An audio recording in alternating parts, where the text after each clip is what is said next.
Você acredita no mal?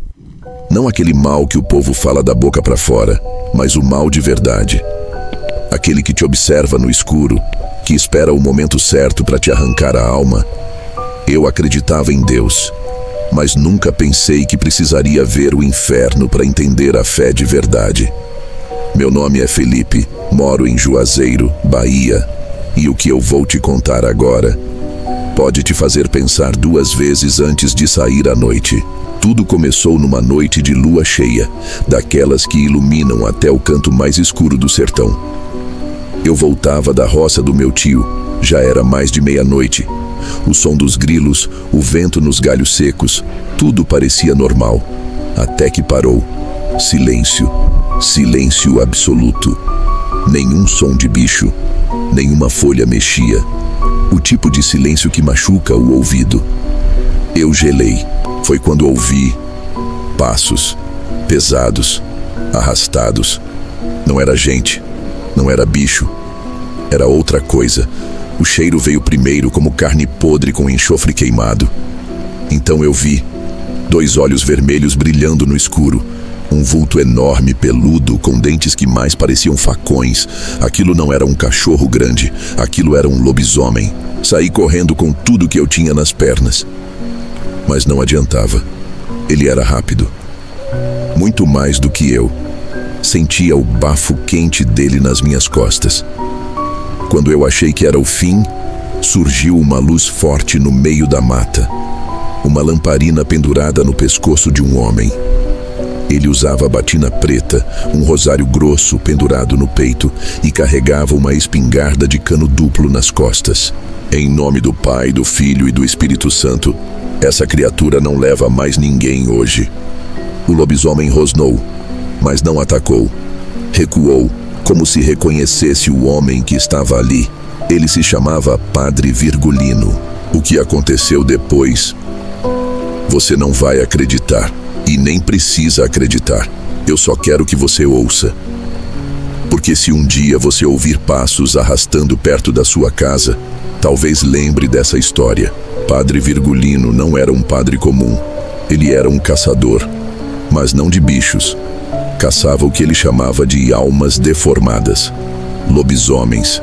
Homens que venderam a alma e agora andavam na terra com fome de carne e sangue. Ele os caçava como quem cumpre uma missão sagrada. E o pior, ele não matava de qualquer jeito. Não. Primeiro ele os capturava, levava para uma clareira escondida na mata, onde havia uma cruz cravada no chão.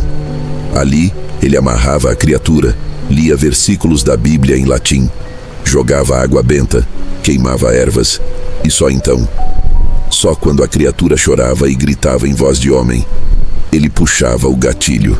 Eu vi com meus próprios olhos. Aquela noite o padre salvou minha vida, mas em troca, me fez prometer que contaria sua história. Disse que o mal continua por aí e que o povo precisa saber que há quem lute contra ele. Mas não são heróis com capa, são homens de fé, armados com cruzes e cicatrizes. Depois daquela noite, minha vida nunca mais foi a mesma. Eu passei dias sem dormir, acordando no meio da madrugada com o som daqueles rosnados ecoando na minha cabeça. Mas o pior não era o medo, era a curiosidade. Quem era aquele homem? Como ele sabia da criatura? E por que eu fui salvo? Padre Virgulino não aparecia na cidade. Era como se fosse um fantasma. Diziam que ele morava numa velha casa abandonada no alto do Morro das Almas, um lugar onde ninguém tinha coragem de ir. Eu fui. Na primeira vez que tentei subir, fui impedido por um senhor que morava ali perto, um velho chamado Zé Candeeiro. Ele me agarrou pelo braço com força e disse: "Então, se tu subir aí, menino, tu pode não voltar. Aquele padre carrega o peso do mundo nas costas. E tem coisa que é melhor a gente não saber." Mas eu já tinha sido marcado, já tinha visto demais, e minha alma precisava de respostas. Voltei de madrugada, sozinho, com uma lanterna e coragem emprestada. A subida era pesada, o mato engolia a trilha e o som dos meus passos era engolido pelo vento. No topo, uma pequena capela em ruínas, e ao lado, a tal casa, escura, calada. Mas eu senti Alguém me observava de dentro. Bati na porta. Nada. Bati de novo. Silêncio. Quando me virei para ir embora, ouvi a madeira ranger. Ele estava ali, na porta. A batina preta suja de terra e sangue seco. O olhar profundo, pesado, como se tivesse visto o próprio inferno. Você voltou, ele disse, como se já esperasse por mim. Eu tremia, mas não recuei. Eu preciso entender o que vi naquela noite. Ele me convidou para entrar. A casa era simples, mas cheia de símbolos.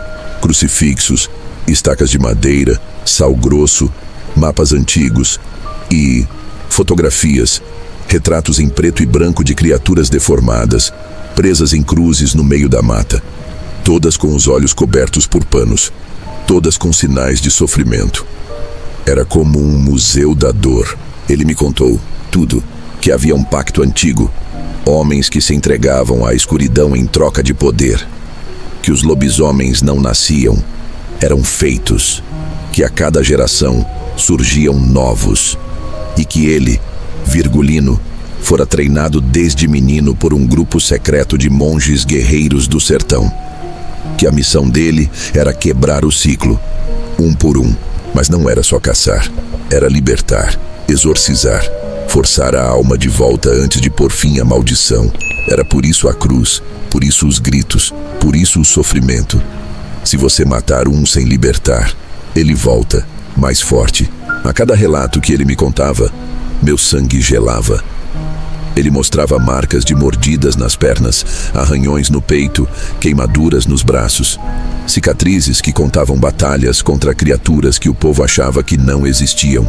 Tem um que ainda falta, ele disse, com os olhos fixos no mapa. O mais velho, o pai de todos, aquele que transforma os outros.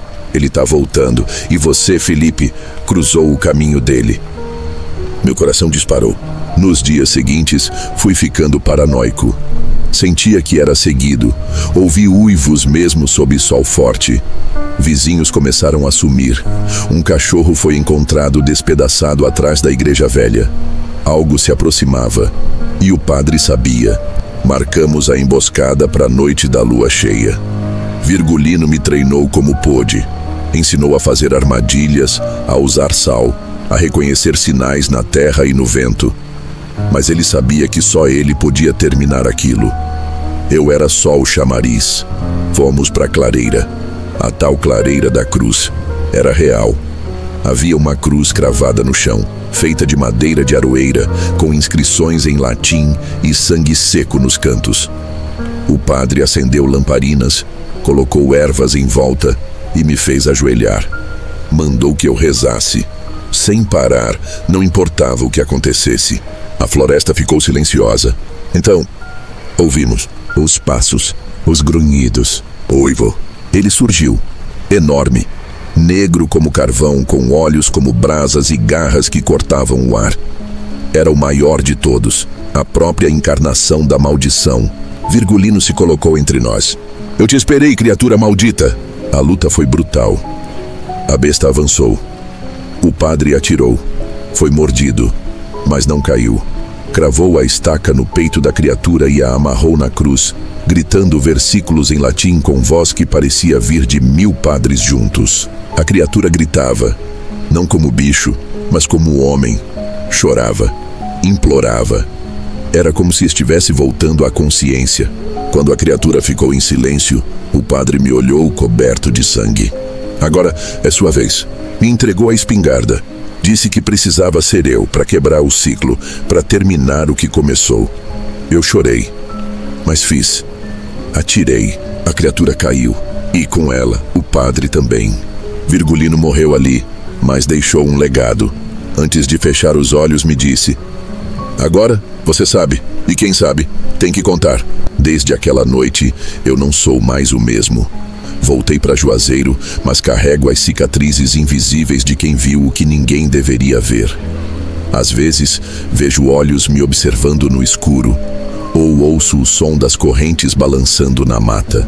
Mas eu tô aqui, cumprindo minha promessa, contando para você. Porque o mal existe. Ele veste pele, anda com a gente.